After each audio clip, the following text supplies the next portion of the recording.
Hello दोस्तों, परत दर परत में आपका फिर से स्वागत है। आज हम एक ऐसे टॉपिक की गहराई में उतरने वाले हैं जिसने सचमुच पूरी दुनिया की सांसें थाम रखी हैं।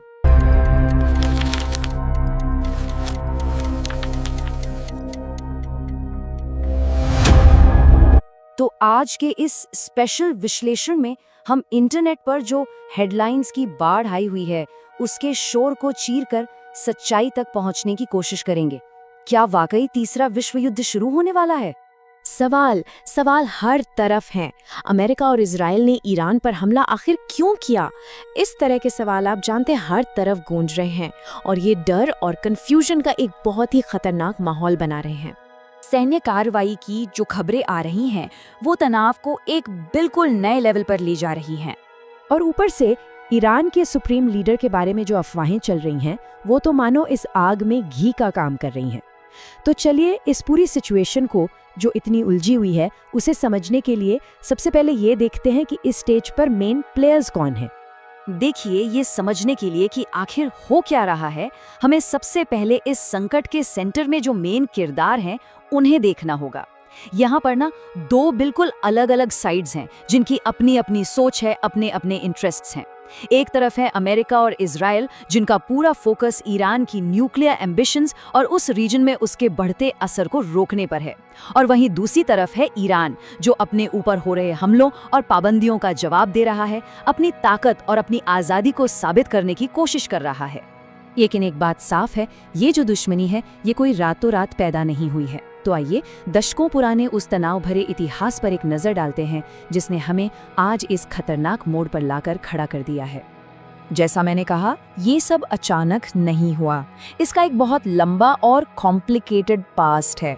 देखिए, 1950 से 70 के दशक में आपको यकीन नहीं होगा, अमेरिका और ईरान काफ़ी करीबी दोस्त थे, सहयोगी थे। लेकिन फिर आया 1979 और ईरानी क्रांति ने पूरा खेल ही पलट दिया। दोस्ती दुश्मनी में बदल गई। फिर 2011 में अरब स्प्रिंग ने इस इलाके में पावर डायनामिक्स को और भी ज्यादा बिगाड़ दिया। 2015 में एक उम्मीद की किरण दिखी थी जब ईरान न्यूक्लियर डील साइन हुई, लेकिन 2018 में अमेरिका के उस डील से बाहर निकलते ही टेंशन फिर से अपने पीक पर पहुंच गई। तो ये टाइमलाइन साफ दिखाती है कि कैसे जो देश कभी सहयोगी थे वो आज एक दूसरे के सबसे बड़े दुश्मन बन गए हैं। और इस पूरी कहानी में वो जो न्यूक्लियर डील थी वो एक बहुत बड़ा टर्निंग पॉइंट थी। ये जो न्यूक्लियर डील थी, जिसे टेक्निकली JCPOA यानी joint comprehensive plan of action कहते हैं, ये इस पूरी पहेली का एक बहुत ही ज़रूरी हिस्सा है। इसका मकसद था ये पक्का करना कि ईरान का न्यूक्लियर प्रोग्राम सिर्फ शांति के लिए हो। लेकिन जैसे ही ये डील टूटी, इसने आज के टकराव की ज़मीन तैयार कर दी। तो अब सवाल ये उठता है कि ये जो रीजनल झगड़ा है ये सिर्फ मिडिल ईस्ट तक ही क्यों नहीं सीमित है? इसका पूरी दुनिया पर क्या असर पड़ सकता है? तो मिडिल ईस्ट के इस झगड़े का हम सब पर, पूरी दुनिया पर क्या असर पड़ेगा? देखिए, इसका जवाब छिपा है एनर्जी में।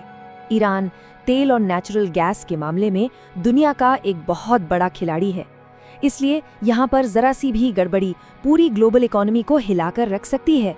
सोचिए जरा, शेयर मार्केट क्रैश हो सकते हैं, सोने चांदी के दाम आसमान छू सकते हैं, भारत जैसे बड़े इंपोर्टर देशों को जबरदस्त आर्थिक झटके लग सकते हैं, और तेल गैस की सप्लाई में जो रुकावट आएगी वो तो है ही। मतलब इसके परिणाम वाकई बहुत भयानक हो सकते हैं। तो इसके जो संभावित नतीजे हैं वो बहुत ही बड़े हैं। फाइनेंशियल मार्केट से लेकर हमारी गाड़ी में पड़ने वाले पेट्रोल डीजल की कीमत तक सब कुछ दाम पर लगा है। इसमें कोई हैरानी की बात नहीं है कि क्यों पूरी दुनिया ने अपनी सांसें रोक रखी हैं और बस इंतजार कर रही है। और ये हमें उस सबसे बड़े सवाल पर ले आता है, एक ऐसा सवाल जिसका जवाब शायद आज किसी के पास भी नहीं है।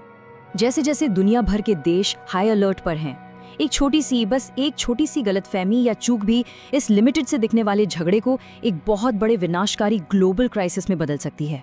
इनके बीच की जो लाइन है वो बहुत ही ज्यादा पतली है।